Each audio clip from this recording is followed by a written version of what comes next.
ठाकरे गटाने घेतलेल्या आक्षेपाला महापालिकेच्याकडून उत्तर देण्यात आलेलं आहे। महापालिकेमध्ये सुधार समितीच्या प्रमुख संध्या दोशी यांनी उत्तर देताना म्हटलंय की रक्तपेढ्यांच्या खाजगीकरणाचा कोणताही निर्णय नाही।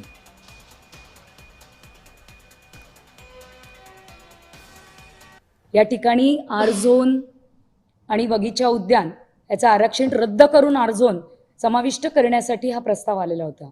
या प्रस्तावाला पण बोलताना मी या ठिकाणी असं सांगेन, 1991ला डीपी आर झोन हा ऑलरेडी होता आणि 2018ला मंजूर डीपी करताना केल्यानंतर हा प्लॉट हा कोणाला जास्त आवडला हा समोरच्यानी विचार करावा।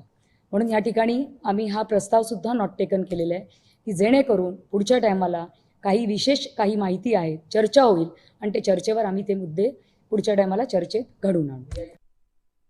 2003ला ज्यावेळेला महापौर महादेव देवळे होते त्याच्यानंतर आपण गोरेगाव येथे मीनाताई ठाकरे यांची ब्लड बँक आपण चालू केली आणि सुरुवात आपण PPPच्याच माध्यमातून त्या ठिकाणी केलेलं। कुठलंही रक्त विकण्याचं काम आपण या ठिकाणी केलेलं नाही आहे। NATची मशीन या ठिकाणी सगळी ठिकाणी लावण्यात यावी जेणेकरून त्याच्यासाठी आपण हा रिफर बॅक हा मुद्दा आपण